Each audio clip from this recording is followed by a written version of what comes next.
ونعوذ بالله من شرور أنفسنا ومن سيئات أعمالنا من يهده الله فلا مضل له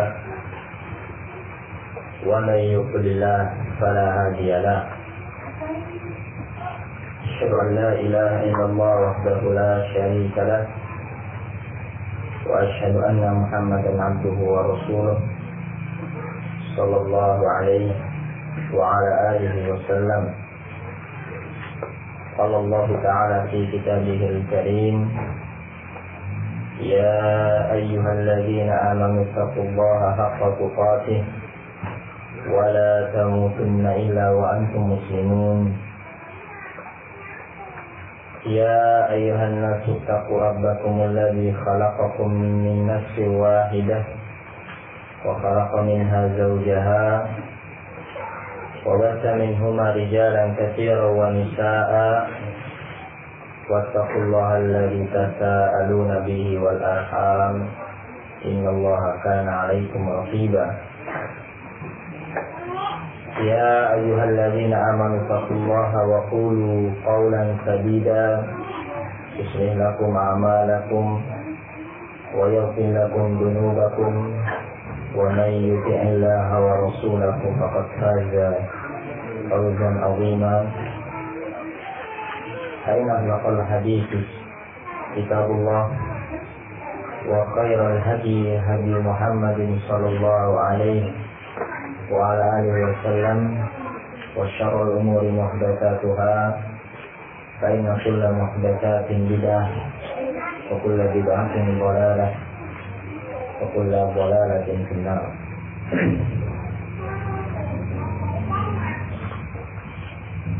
Ikhwan Al-Din wa akhwati fillah, azani wa azakumullah.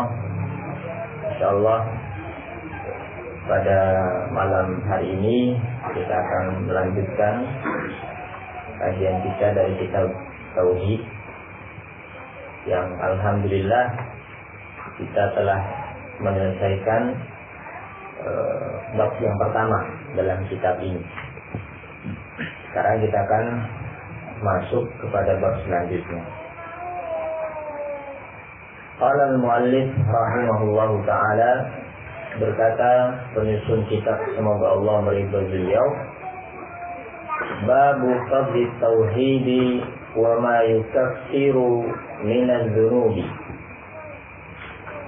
Bab keutamaan tauhid dan apa-apa saja yang dihapuskan oleh tauhid tadi dari dosa-dosa yang dilakukan oleh anak Adam. Barakallahu. Sehingga pada bab kali ini, setelah beliau menyebutkan kepada kita dalil-dalil yang menunjukkan betapa pentingnya yang namanya tauhid, dia menyebutkan beberapa poin yang menunjukkan pentingnya tauhid. Setelah itu beliau membuat sebuah bab yang judulnya adalah tentang keutamaan dari tauhid. Baik. Ini dalam rangka untuk memotivasi kita, dan juga membuat kita untuk semangat, untuk bertauhid kepada Allah Subhanahu Wa Taala. Beliau hanya menyebutkan beberapa dalil dalam masalah ini. Alhamdulillah dalam pembahasan ini banyak di kalangan para ulama yang menyusun risalah secara khusus tentang keutamaan tauhid. Barakallahu fikum. Di antaranya Al-Imam Ibnu Rajab Al-Hambali, beliau punya risalah khusus dalam masalah ini tentang kalau tidak salah saya judulnya adalah Kalimatul Ikhlas. Di dalam kitab itu beliau memaparkan beberapa poin yang menunjukkan keutamaan tauhid. Barakallahu fikum. Kemudian setelah itu kata beliau menggandengkannya dengan wa ma yukaffiruhu minadz dzunub. dan apa-apa saja yang dihapuskan oleh tauhid tadi dari dosa-dosa yang dilakukan oleh anak Adam. Di sini, padahal kalau kita mau mencermati bahwasanya menghapuskan dosa ini termasuk keutamaan dari tauhid. Ya, kenapa beliau tidak mencukupkan dengan bab fadlu tauhid? Kan sudah masuk di dalamnya. Di antara keutamaan tauhid adalah menghapuskan dosa-dosa. Di tindakan beliau di sini itu disebutkan oleh mereka para ulama masuk dalam bab ayat ataful am alal khas, menggandengkan perkara yang umum kepada perkara yang khusus. Keutamaan tauhid kan umum banyak ya, poin-poinnya. Di antara keutamaan tauhid adalah menghapuskan dosa. Apa tujuannya? Beliau yang pertama menyebutkan secara umum, kemudian secara khusus. Barakallahu fikum. Tujuannya adalah li ahammiyatihi, untuk menunjukkan betapa pentingnya poin yang satu ini. Paham ya?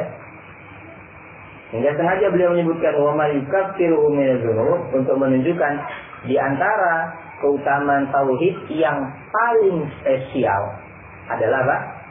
Bisa menghapuskan dosa-dosa.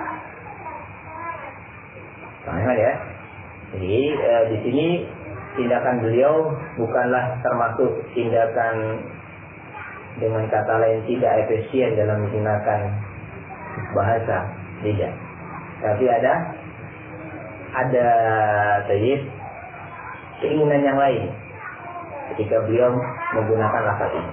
Ya, maksudnya untuk menekankan di antara keutamaan tauhid yang paling spesial adalah menghapuskan dosa. Uslub yang demikian itu sering akan kita jumpai di dalam Al-Quran.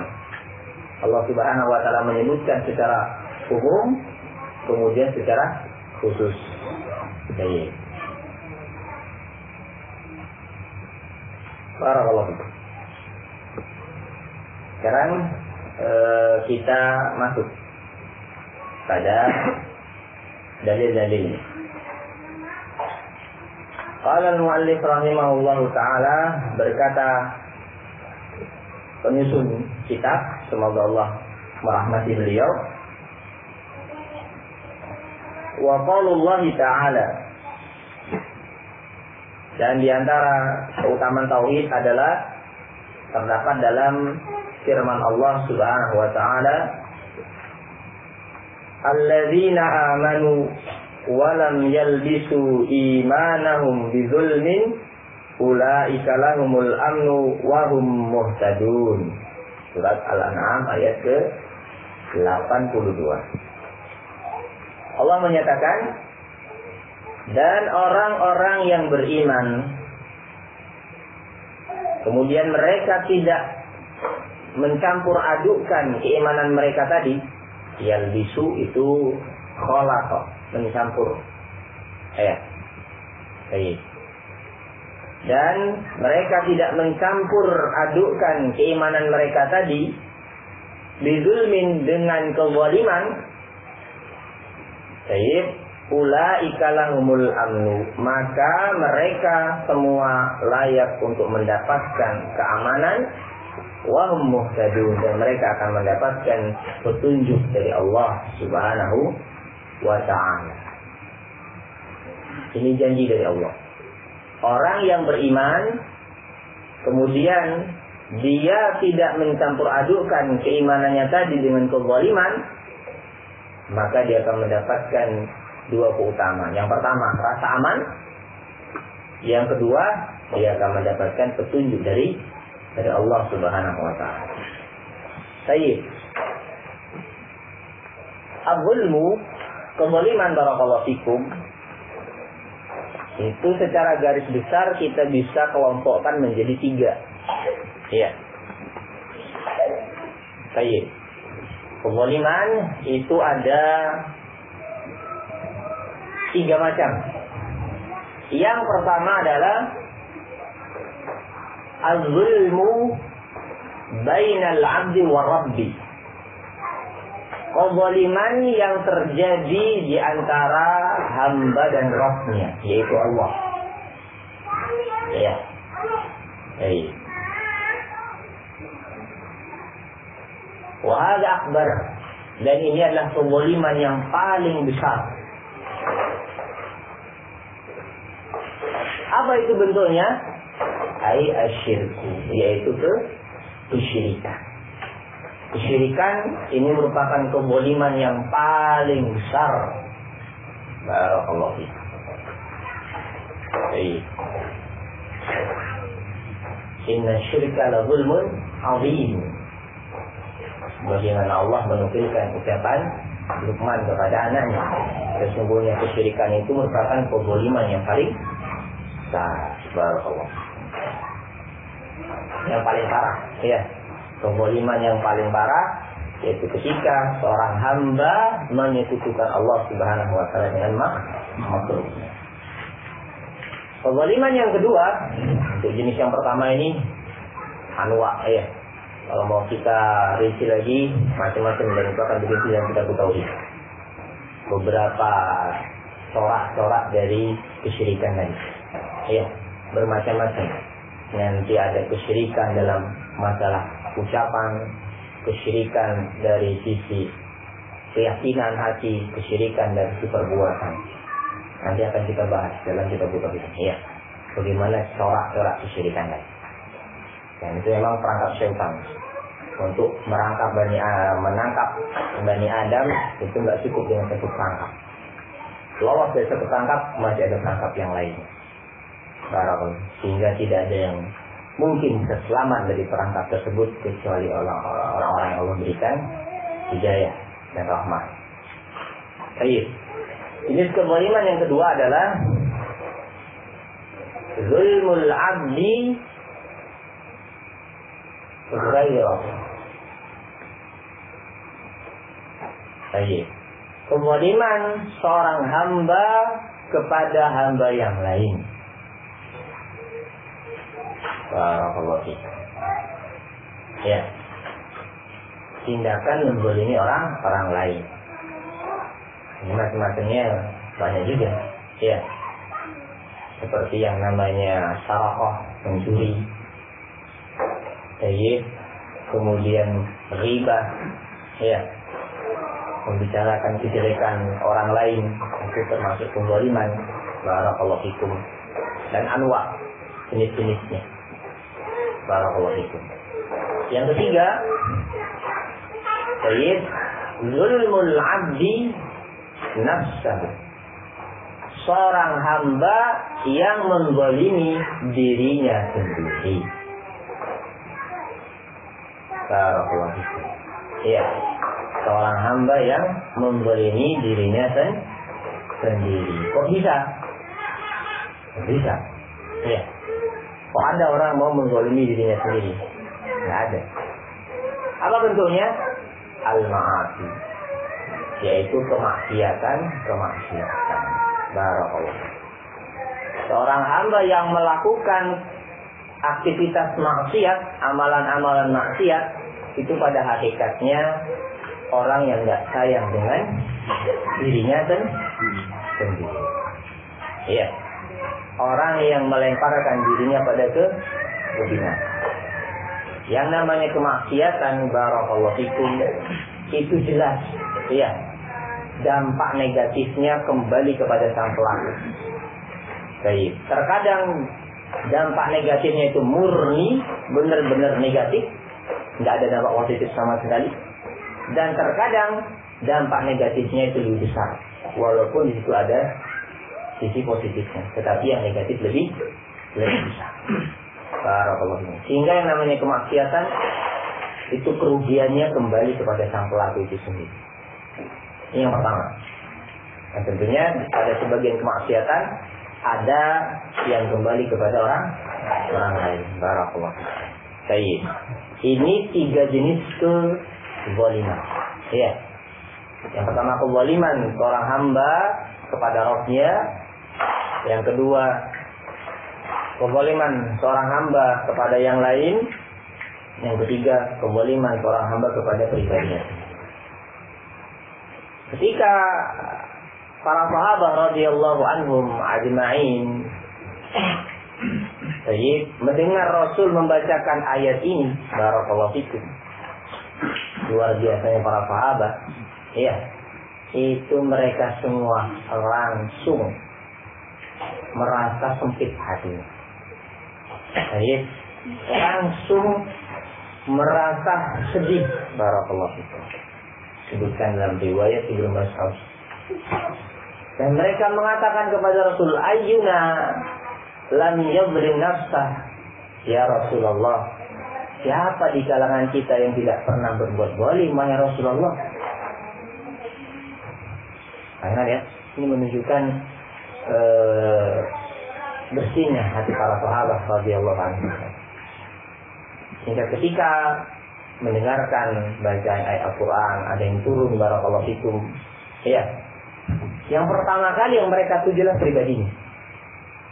Ya, ini ayat ada nggak yang cocok sama saya? Ada nggak yang menegur saya? Barakallahu. Ini sikap para sahabat radhiyallahu anhum. Banyak kalau kita mau melihat tindakan-tindakan mereka. Ya, kayak di antaranya lah As'ad ibnu Qais. Ya, ketika turun ayat Allah Subhanahu wa taala, ya ayyuhalladzina amanu la tarfa'u aswatakum fawqa sautin nabi. Wahai orang-orang yang beriman, janganlah kalian mengangkat suara kalian di atas suara Nabi. Sahabi yang satu ini termasuk khatib. Ya, dan dikenal suaranya sangat keras dan lantang. Barakallahu. Yang biasa berkhutbah di hadapan Rasul. Kalau pas memang gilirannya khutbah, Rasul yang mendengarkan. Ketika ayat ini turun tidak pernah lagi kelihatan dalam majelisnya Rasul. Dan Rasul termasuk seorang guru yang bijak, ya, mengamati murid-muridnya yang biasa datang itu, diamati setiap dalam majelis. Si fulan mana? As'ad ibnu Qais mana? Oh nggak ada. Beberapa hari ini nggak nampak. Iya. Baik. Maka sebagian sahabi memberitahukan barakallahu fikum. Oh wahai Rasul, ketika ayat sayyid yang kita sebutkan tadi, la tarfa'u aswatakum fawqa sautin nabi, ketika ayat itu turun, dia menduga ayat itu turun untuk dirinya. Iya. Karena dia merasa suaranya paling keras. Dan dia menganggap, wah berarti saya ini yang kena ini. Iya. Yang disindir ayat ini adalah saya. Akhirnya apa? Dia malu untuk keluar menampakkan mukanya di hadapan para sahabat.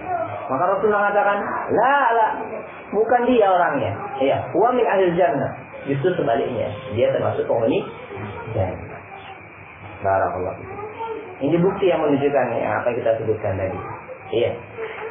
Betapa bersihnya hati para sahabat radhiyallahu anhum ketika mendengarkan bacaan ayat Al-Quran. Yang pertama dikoreksi adalah pribadinya. Yang di sini yang tidak kita miliki barakallahu. Ketika kita mendengarkan seorang ustaz atau ta'lim, ya, membacakan ayat-ayat Al-Quran, hadis-hadis Rasul. Ketika mendengarkan ini, yang kita koreksi adalah orang lain. Oh, ayat ini cocok untuk si fulan. Ini si fulan ini, saya tahu orangnya kayak gini. Oh, ayat ini cocoknya untuk si fulana, ibu fulana, ummu fulana. Jadi nggak pernah ketika dibacakan ayat Al-Quran, hadis Rasul, yang pertama dikoreksi adalah pribadinya. Akhirnya apa? Maghrur. Orang ini ditipu oleh syaitan. Sehingga walaupun dia sering mengikuti dalam pengajian-pengajian, barakallahu fikum, ta'lim, nggak ada perubahan. Kenapa? Karena semua ayat-ayat Al-Quran dan hadis-hadis yang dibacakan oleh seorang muallim, seorang ustaz, ya, seorang murabbi, itu langsung diarahkan ke orang lain. Nggak ada yang untuk pribadinya. Oh, ini bukan saya nggak masuk di sini. Atau ketika ayat itu memang benar-benar pas untuk dirinya, dia berusaha mentakwilnya. Oh, itu untuk keadaan yang demikian. Saya beda, nggak cocok untuk ayat ini. Barakallahu fikum. Ya, ini kesalahan. Ayat yang harus kita perbaiki. Kita lihat para sahabat radhiyallahu anhum. Ya, langsung pertama kali ketika ayat turun, yang dikoreksi adalah pribadinya. Ada nggak teguran-teguran tadi pada pribadi saya? Barakallahu fikum. Baik, langsung mereka mengemukakan kepada Rasul. Ya, pemahaman mereka tentang ayat ini. Baik, mereka merasa sempit. Wah, kalau begitu kita orang nggak ada yang dapat keutamaan ayat ini. Ya, orang itu akan mendapatkan keamanan dan mendapatkan hidayah. Syaratnya tidak mencampur adukan keimanan dengan kezaliman. Dalam keadaan kita semua, siapa yang nggak pernah zalim? Barakallahu.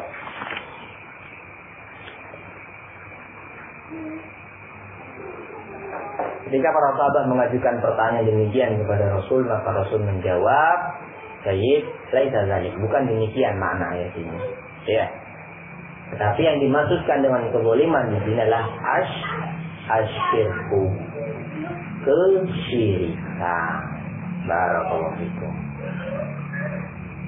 Sehingga yang dimaksudkan dalam ayat ini adalah orang-orang yang beriman dan tidak mencampur adukan keimanannya dengan kesyirikan, maka dia akan mendapatkan keamanan dan hidayah dari sisi Allah Subhanahu wa Ta'ala. Nah, dari sisi inilah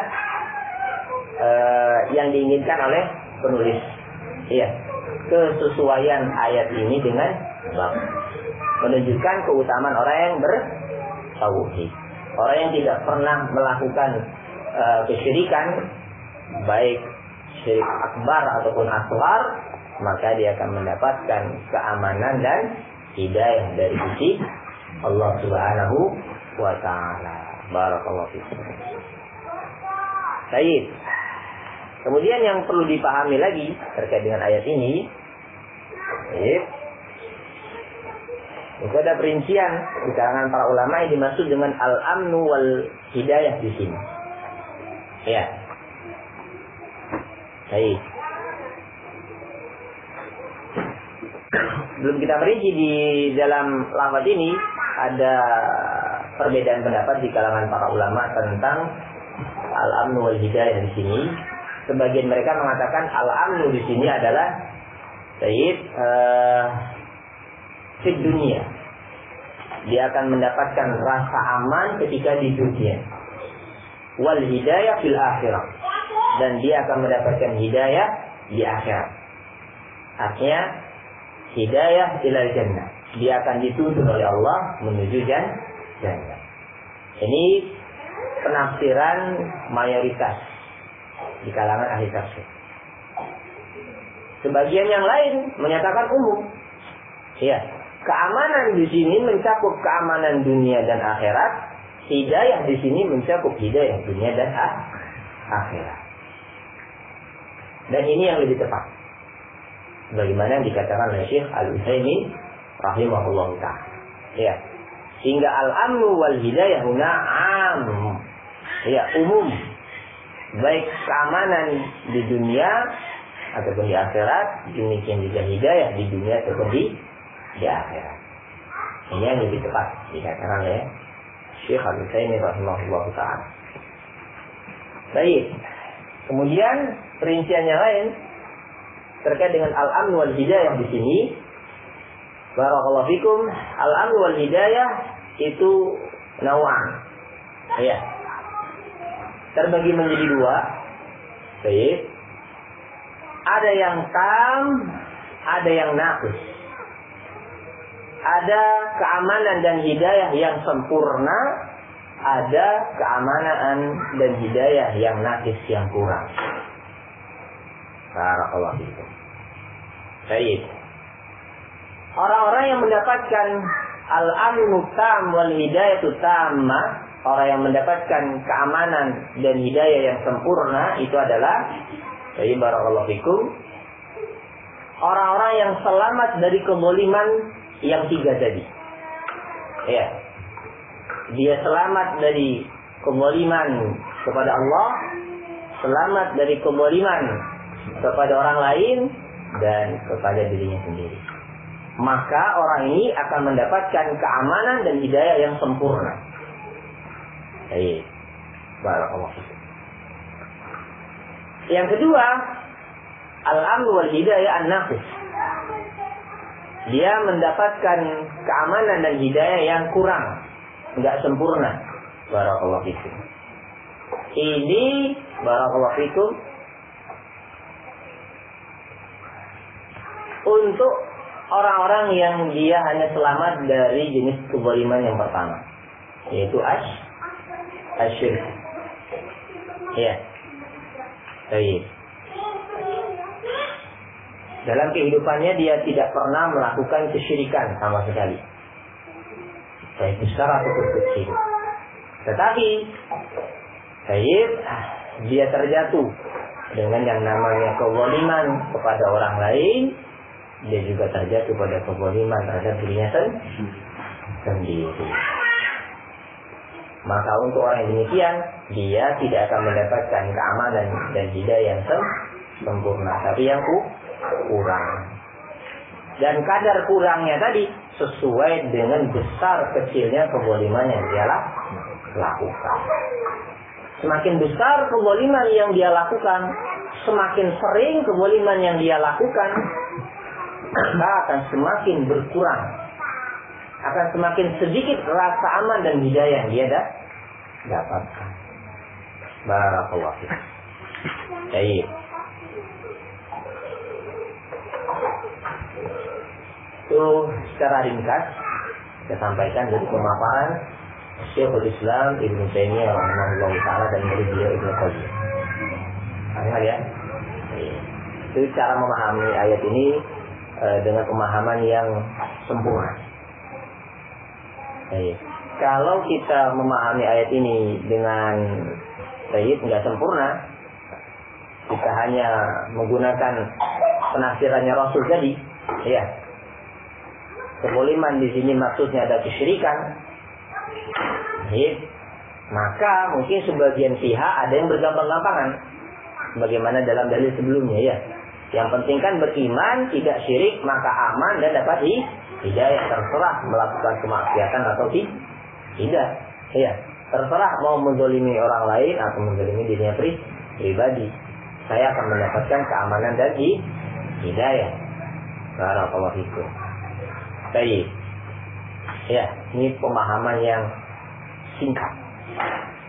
Barakallahu fikum. Tapi apa? Salah. Ya.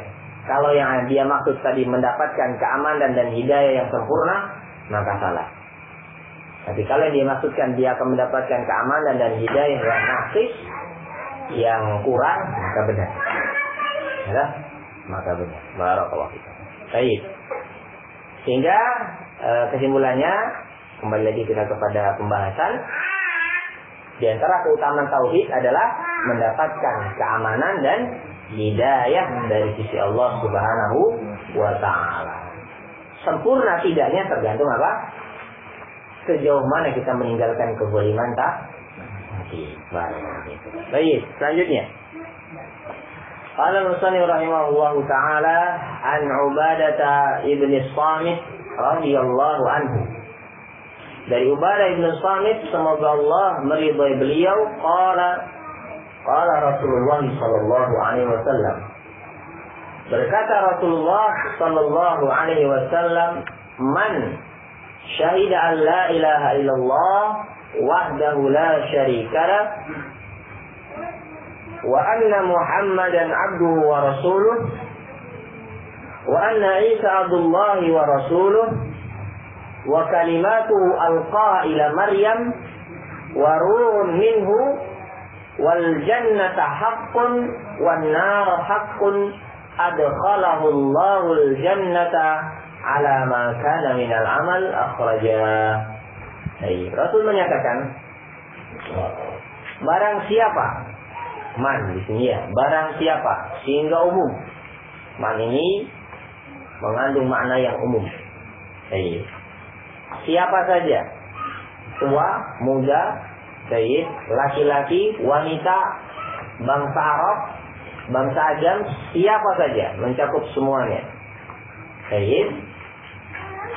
Yang bersaksi, bersyahadat bahwasanya tidak ada ilah yang berhak disembah kecuali Allah semata, tidak ada sekutu baginya, dan bahwasanya Nabi Muhammad adalah hamba Allah dan Rasulnya, bahwasanya Nabi Isa adalah hamba Allah dan Rasulnya, dan juga merupakan kalimat Allah yang Allah lemparkan kepada Maryam, dan merupakan ruh dari Allah Subhanahu wa Ta'ala, dan jannah adalah benar dan nar adalah benar. Maka apabila ini semua dia lakukan, maka Allah Subhanahu wa Ta'ala akan memasukkan dia ke dalam jannah di atas apapun amalan yang dia lakukan. Jadi apapun amalan yang dia kerjakan, yang penting ini semua dia lakukan, maka Allah akan masukkannya ke dalam jannah. Baik, itu jaminannya. Adapun kesesuaian hadis ini dengan bab sangat jelas ya. Di antara keutamaan tauhid adalah akan masuk ke dalam jannah.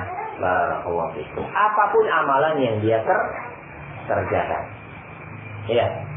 Apapun amalan yang dia kerjakan, yang penting poin-poin tadi dia laksanakan, maka dia akan masuk ke dalam jannah apapun amalan yang dia kerjakan. Nanti ini juga ada penjelasan. Baik. Sini kita akan sedikit mengupas lapat per lapat hadis ini. Cukup penting. Persyaratan yang pertama disebutkan dalam hadis ini, untuk seorang itu bisa masuk ke dalam jannah apapun amalan yang dia kerjakan, yang pertama dia bersyahadah la ilaha illallah wa anna muhammadan abduhu wa rasul. Ya, dia melakukan syahadatain, mengucapkan kalimat syahadatain. Baik. Sekarang yang perlu kita kupas adalah tentang makna syahadah. Iya. Yang namanya syahadah, persaksian, barakallahu fikum, itu memiliki 4 rukun. 4 rukun. Baik. Kalau salah satu dari 4 rukun ini tidak ada, maka persaksiannya tidak dianggap sah. Ya, persaksiannya ditolak. Barakallahu fikum. Baik. Sehingga saksi itu bukan hanya sekedar mengucapkan saja, ya, tapi ada harus 4 rukun. Yang pertama adalah al-ilmu. Ilmu. Dia harus mengilmui, mengetahui apa yang sedang dia persaksikan. Ya, baik. Seorang menjadi saksi dalam sebuah kasus dalam keadaan dia enggak mengerti. Ya. Kasus tersebut seperti apa? Tahu-tahu dibawa ke sidang, baik, benar atau tidak Pak? Benar, apa kasusnya? Ya enggak tahu. Wah, diterima atau tidak persaksiannya? Enggak. Ya, karena dia bersaksi untuk sesuatu yang dia tidak ketahui. Begitu juga persaksian seseorang terhadap kalimat la ilaha illallah. Baik, dipersyaratkan adanya ilmu. Tahu tidak Anda tentang makna kalimat la ilaha illallah? Baik. Iya. Barakallahu fikum.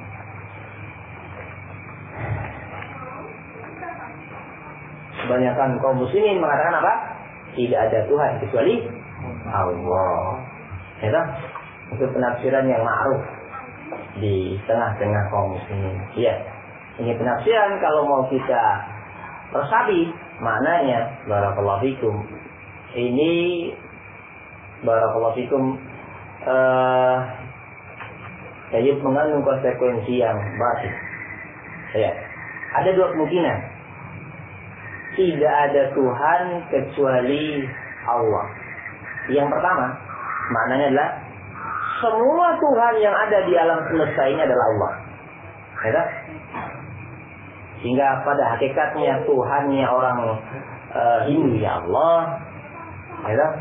Pada hakikatnya Tuhannya orang Nasrani ya Allah. Baik. Semua Tuhan penduduk dunia ini dikatakan Allah pada hakikatnya. Benar atau salah? Tidak salah. Itu batil. Ini kemungkinan yang pertama makna ucapannya, tidak ada Tuhan kecuali Allah. Kemungkinan yang kedua, dia menafikan adanya Tuhan-Tuhan selain Allah Subhanahu wa taala. Iya. Maknanya di dalam alam semesta ini tidak ada Tuhan yang disembah kecuali Allah. Maknanya manusia itu tidak ada yang menyembah seluruhnya kecuali Allah Subhanahu wa taala. Jadi bertentangan dengan wahyu. Ya. Kenyataan yang ada, realita yang ada di hadapan kita, umat manusia ada yang menyembah kepada selain Allah. Soalnya kan, poin yang kedua ini, ya.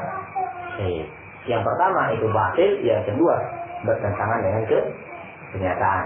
Itu sisi kesalahan ketika seorang menafsirkan kalimat la ilaha illallah, tidak ada Tuhan kecuali Allah. Jangan ya. Terus apa yang benar?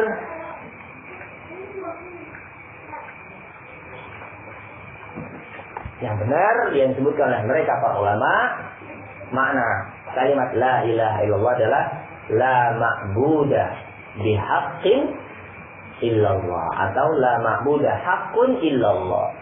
Tidak ada satupun zat yang berhak untuk disembah kecuali Allah Subhanahu wa ta'ala. Paham ya? Tidak ada sesuatu pun yang berhak disembah kecuali Allah Subhanahu wa ta'ala. Ini penafsiran yang benar. Barakallahu fikum. Menunjukkan ya sesembahan yang lain yang disembah selain Allah itu batil. Barakallahu fikum. Kalau kita menafsirkan demikian, ya jelas, tidak bertentangan dengan wahyu. Ucapan ini tidak menyatakan bahwasannya yang disembah manusia itu cuma Allah saja, tidak. Ini kan mengatakan yang berhak, menunjukkan ada yang lain disembah selain Allah, tapi dia tidak berhak. Barakallahu fikum. Dzalika bi anna Allah huwal haq. Dan demikianlah dikarenakan Allah Subhanahu wa taala yang benar untuk disembah. Barakallahu fikum.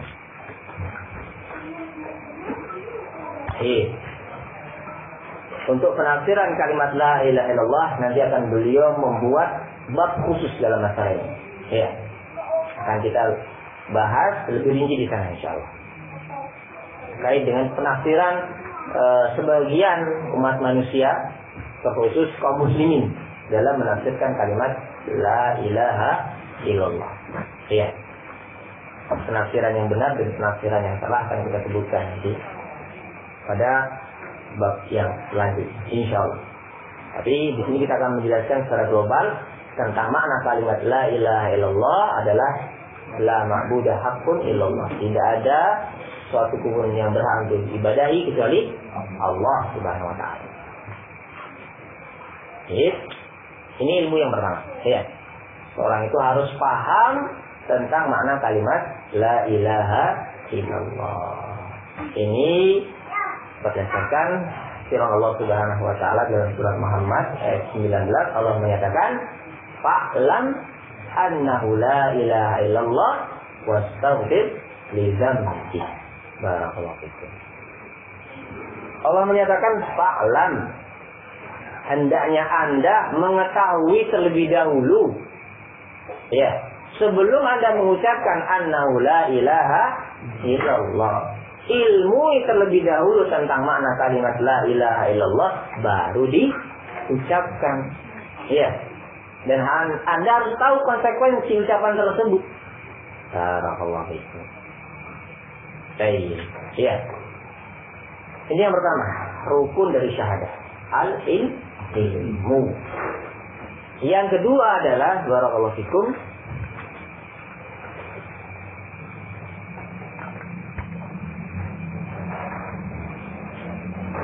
al-i'tiqad wal yaqin. Ya. Baik. Yaitu meyakini di dalam hati akan kebenaran kalimat tersebut.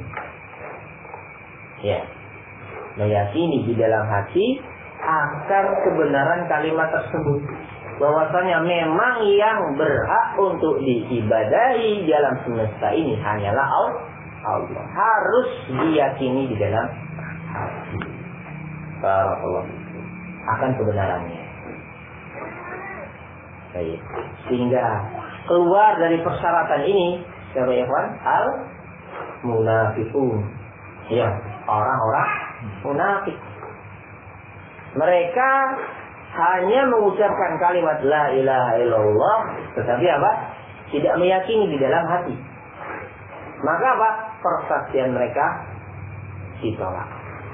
Allah menyebutkan dalam surat Al-Munafiqun ayat pertama, "Idza ja'akal munafiquna qalu nashhadu innaka la rasulullah." Allah menyatakan, wahai nabiku, apabila datang kepada Anda orang-orang munafik dengan mengatakan kami bersaksi Anda adalah utusan Allah. Ya. Kemudian wallahu ya'lamu.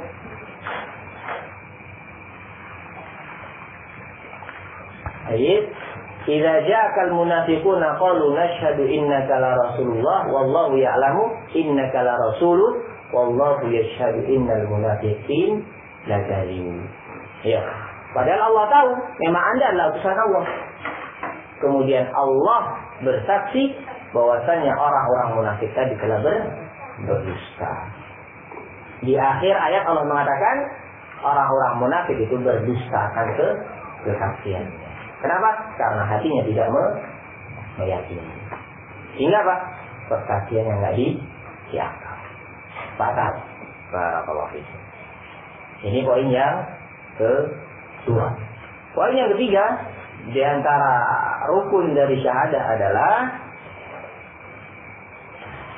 an-nutqu. Ya, an-nutqu yaitu diucapkan, dilafazkan. Barakallahu fiikum.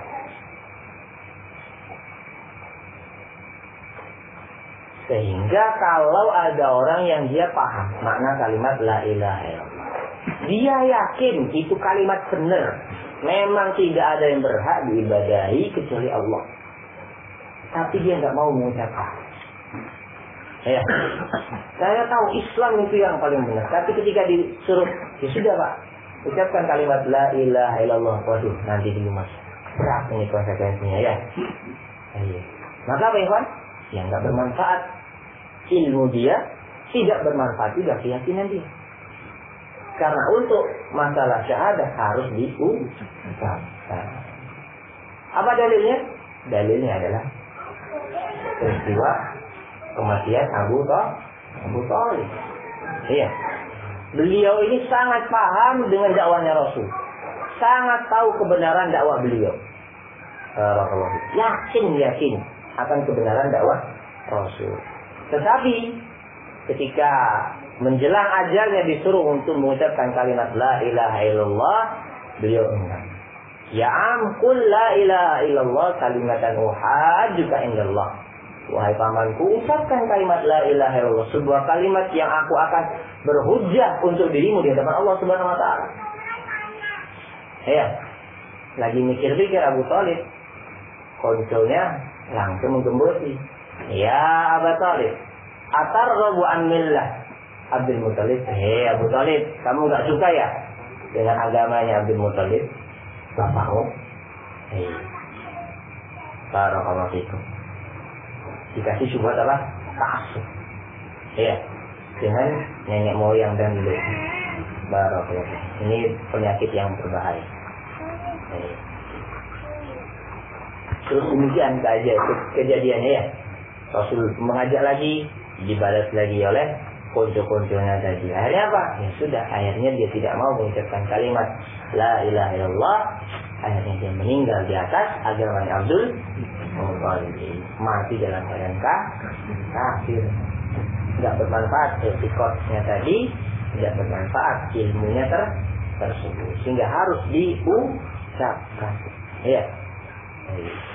Hingga itu juga jawaban kita terhadap orang-orang non-muslim yang mereka Masya Allah baik terhadap kaum muslimin.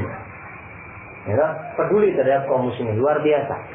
Ya, mungkin kepedulian mereka kepada kaum muslimin lebih daripada kaum muslimin itu sendiri. Ya, ketika kaum muslimin dapat musibah, dia yang paling besar kasih dana. Bukan untuk misionaris, bukan. Karena memang dia tahu Islam itu agama yang benar. Tapi ketika diajak untuk mengucapkan kalimat la ilaha illallah, dia nggak mau. Barakallahu fikum. Maka untuk orang demikian, ya kita doakan semoga mendapatkan hidayah dari Allah Subhanahu wa taala. Ya. Baik. Adapun kalau dia meninggal dalam keadaan demikian, ya sudah kita katakan mati dalam keadaan kafir. Dan dalam masalah ini kita tidak diperbolehkan untuk mendoakan istighfar untuk dirinya. Ya, tapi ketika dia masih hidup, kita dianjurkan untuk mendoakan hidayah. Semoga dia mendapatkan taufik dan hidayah dari Allah Subhanahu wa taala. Dan yang terakhir dari rukun syahadah adalah al-amalu bi muqtadaha. Ya. Mengamalkan konsekuensi dari kalimat tersebut. Konsekuensinya apa? Konsekuensinya ditinggalkan segala sesuatu yang dia jadikan apa sandaran selain Allah. Ya. Kayak jimat-jimat itu ya ditinggalkan. Pusaka-pusaka keris ya ditinggalkan. Kayak ilmu-ilmu kanuragan ya ditinggalkan. Kalau Anda telah bersaksi di kalimat la ilaha illallah, tawakalnya bersandarnya hanya kepada Allah. Baik, barakallahu fikum. Itu rukun syahadah. Sehingga syahadah itu bukan hanya melafazkan, ya, bukan hanya mengucapkan, harus ada 4 poin. Barakallahu fikum. Itu disebut oleh para ulama. Baik. Wa anna Muhammadan abduhu wa rasuluh, dan dia bersaksi bahwasanya Nabi Muhammad adalah hamba Allah dan Rasulnya. Dari ucapan ini, di situ terkandung bagaimana sikap kita kepada Rasulullah Sallallahu Alaihi Wasallam. Ya, sikap yang profesional, sikap yang wasat, pertengahan. Barakallahu fikum. Dalam menyikapi Nabi Muhammad SAW. Ya, kita katakan bahwasanya Nabi Muhammad itu adalah hamba dan juga Rasulnya Allah Subhanahu Wa Taala. Disebutkan oleh Syekh Muhammad bin Abdul Wahhab dalam kitab beliau yang lain menjelaskan makna kalimat ini. Dia mengatakan abdun la yu'bad wa rasulun la yukadzab. Nabi Muhammad alaihissalam itu dikatakan hamba, maka tidak boleh diibadahi. Yang namanya hamba itu tugasnya beribadah, bukan diibadahi. Wa rasulun, tapi ingat, ya, walaupun beliau itu hamba, tapi beliau punya kedudukan istimewa. Jangan diremehkan, jangan dihinakan. Beliau itu adalah utusan Allah, sehingga tidak boleh didustakan, harus ditaati. Itu ucapannya. Barakallahu fikum. Ya, ini sikap yang tepat kepada Rasulullah SAW. Baik. Ini menyelisih 2 kutub yang ada di tengah-tengah kaum muslimin. Ya. Satu kutub yang mereka berlebihan dalam menyanjung beliau, sehingga mengangkat derajat beliau di atas derajat hamba. Bahkan sebagian mereka mengangkat derajat Rasul di atas derajat Allah Subhanahu Wa Taala. Wah, disebutkan dalam qasidah sebuah syair Al-Busiri, barakallahu fikum. Entah sadar atau tidak sadar dia mengucapkan kalimat ini. Dia mengatakan, ya akramal khalqi, maliman aludu bihi siwaka indal hululil hadithil alami. Dia mengatakan, wahai makhluk yang paling mulia, Ya. Tidak ada sesuatu yang bisa aku jadikan tempat berlindung kecuali Anda ketika musibah demi musibah. Ya. Kesedihan demi kesedihan menimpa diri. Tidak ada yang aku jadikan tempat berlindung melainkan Anda. Lupa sama Allah. Dalam lanjutan akhirnya dia mengatakan, Sayyid,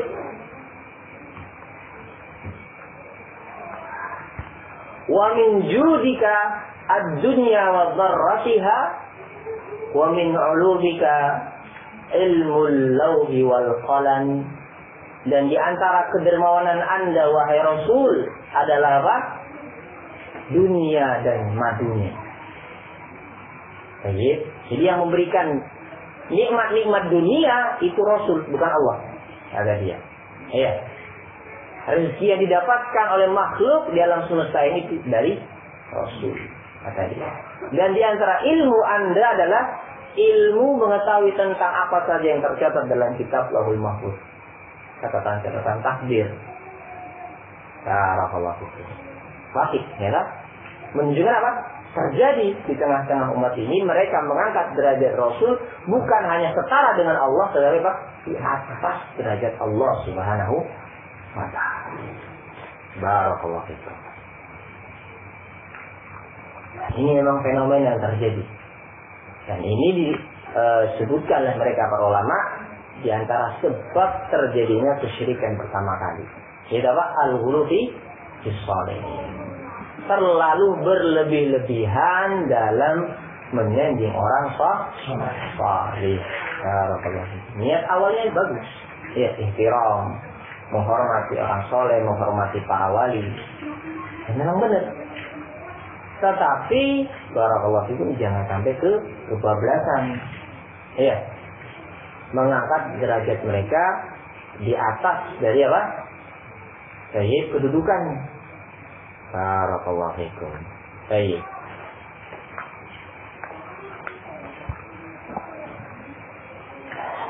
Ini yang satu kutub, ya.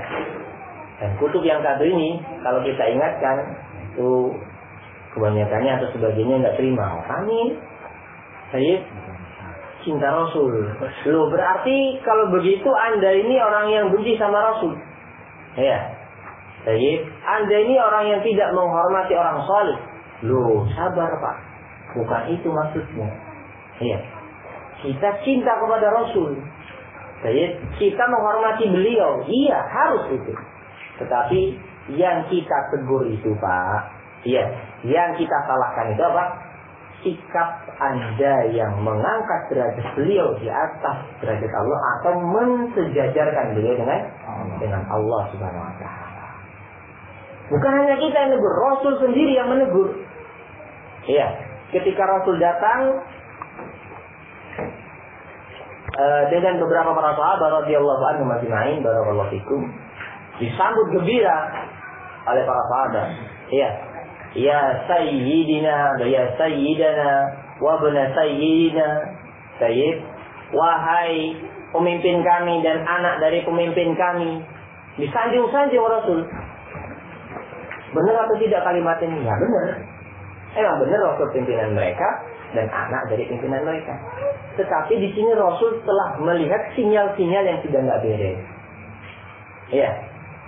Memang awalnya benar ini, tapi kalau dibiarkan, diteruskan, nanti ngelonjak, melampaui batasannya. Tadinya memuji beliau dengan standar yang benar, kemudian apa? Sekarang nggak ditegur, akhirnya naik, sebagaimana Busi tadi. Maka Rasul langsung marah saat itu. Iya. Qulu biqaulikum, ucapkan dengan ucapan kalian. Baik, wala yajrimannakum syaitan, tapi ingat kata Rasul, jangan sampai syaitan menjerumuskan kalian. Dalam hadis yang lain Rasul menyatakan, la tutruni, jangan kalian memuji aku, menyanjung aku melampaui batas. Kama atratin nasara Isa ibnu Maryam, sebagaimana orang-orang Nasara menyanjung Nabi Isa ibnu Maryam, Sayyid, di luar batas. Nah ya, walakin qulu Abdullah wa Rasuluh, itu ucapan yang paling tepat. Tapi katakanlah aku itulah hamba dan utusan Allah. Itu sanjungan yang paling afdol kepada Rasulullah SAW. Kita katakan dia adalah Abdullah wa Rasuluhu. Barakallahu fiikum. Baik. Ayo ya. Kalau kita melihat lagi fenomena jamaah haji, wah, ya, itu mereka itu sangat ngiler dengan kuburannya nanti. Ya. Jadi mereka menganggap haji itu yang paling afdal ya ke kuburan beliau. Atau sebagian mereka mengatakan haji kalau enggak ke kuburan Rasul enggak afdal. Atau mungkin dikatakan ya enggak sah. Dan ini saya mendengarkan sendiri dari ibu-ibu di pasar ya. Karena sering ke pasar juga. Saya malum lah ya. Tugas rumah tangga. Ini ibu tukang jual buah, haji, Masya Allah. Dari memang markasnya para haji. Yang lagi ngobrol sama temannya, ini pakai bahasa Jawa, tapi saya bisa nangkep maksudnya apa itu. Jadi dia mengatakan, wah, waktu saya haji itu, ya, itu perempuan nggak boleh ziarah ke kuburan Nabi, dilarang sama pemerintah setempat. Wih, aku nekat, ada dia. Akhirnya apa? Dia pakai pakaian suaminya. Pakai peci suaminya, pokoknya persis tampang laki-laki, muka ditutup. Akhirnya apa? Wah, berhasil. Dia masuk ke kuburan Nabi dan ziarah di situ. Wah, senang, bangga. Para Allah minta berkah di situ. Allah musta'an. Ya. Ini juhala. Ya, kaum muslimin ya jahil. Mereka menganggap tindakan pemerintah yang mencegah kaum muslimin ya untuk bertabaruk di situ, itu menurut mereka tindakan yang kurang ajar kepada Rasul. Mereka menganggap bahwa yang perintah tempat itu tidak menghormati para Rasul. Enggak seperti di negeri kita bahwa kuburan para wali dihormati, ya kan? Tapi di sana kuburan Nabi. Wah, ya. Itu. Allah orang jahil. Barakallahu fikum. Baik. Karena cuma bisa ngelus-ngelus awasan, Bu. Baik, barakallahu fikum. Ya, saking nekatnya rela untuk menyamar menjadi laki-laki untuk tabaruk ke kuburan Nabi Muhammad alaihissalam. Barakallahu fikum. Ini satu kutub dari kaum muslimin. Kutub yang lain itu orang-orang yang meremehkan Rasulullah sallallahu alaihi wasallam. Dari kalangan orang-orang munafik. Ya tak? Baik. Beberapa waktu yang lalu kita mendengar, ya, dia Muslim tapi bikin karikatur Rasul alaihi wasallam. Pernah dengar nggak? Ya tak? Agamanya apa? Islam, tetapi membikin karikatur penghinaan terhadap Rasulullah sallallahu alaihi wasallam. Lupa, memang Rasul orang hamba, tapi beliau adalah utusan Allah, memiliki kehormatan yang harus kita jaga dan kita hormati. Barakallahu fikum. Ini kutub yang lain. Iya. Begitu juga orang-orang Islam liberal. Ya, sangat meremehkan Rasulullah SAW. Jadi, mencabik-cabik syariat Islam ini sesuai dengan keinginan mereka. Mereka membawa cara-cara Islami sesuai dengan akal-akal mereka. Jadi, dengan kepintaran mereka dalam berbicara, sehingga Rasul itu tidak dianggap. Barakallahu fikum. Baik.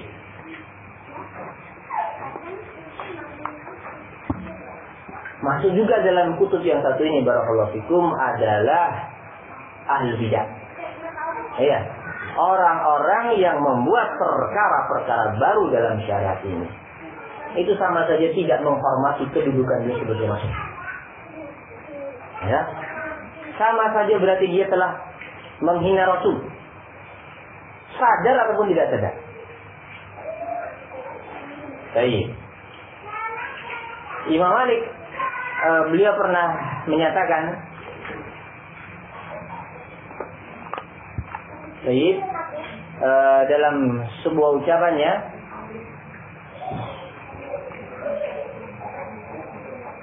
man za'ama, ya, baik, anna Muhammadan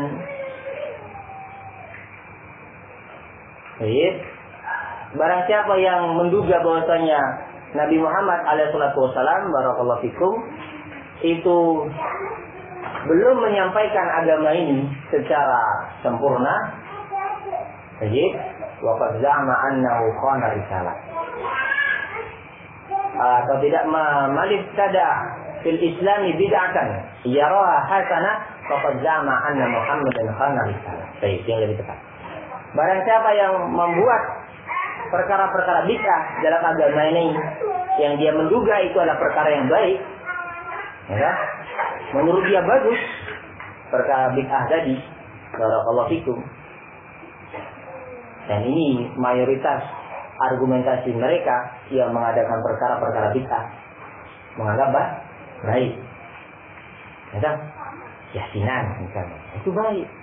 Kalau enggak yasinan itu saat ini susah Pak mengumpulkan masyarakat itu. Ya, susah membuat mereka mengaji Al-Quran.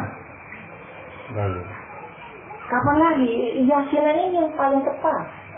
Ya, sehingga mereka bisa berkumpul sesama kaum muslimin yang tadinya sentang-penang kemana-mana, sibuk dengan kegiatannya, bisnisnya masing-masing. Dengan yasinan mereka bisa kumpul. Dengan yasinan mereka bisa baca Al-Quran Pak. Nah, ya kan?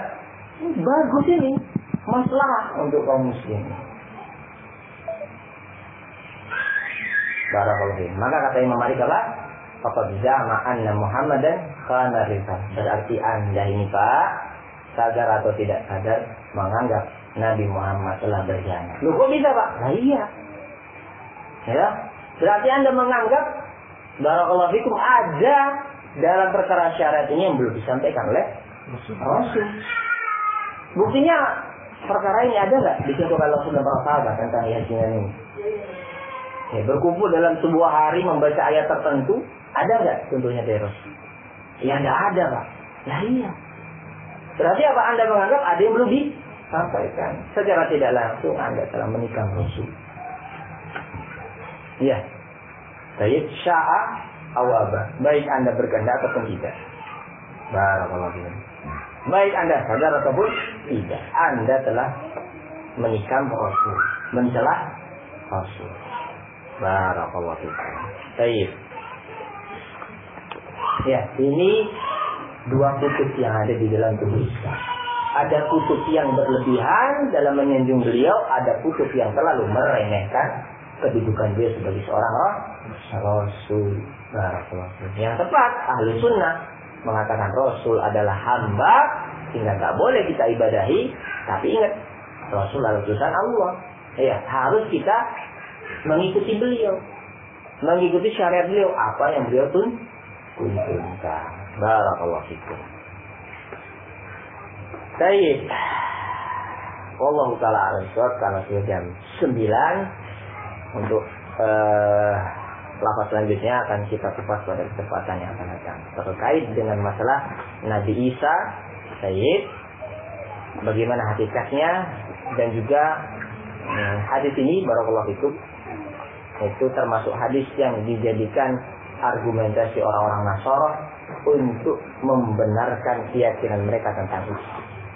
Ya,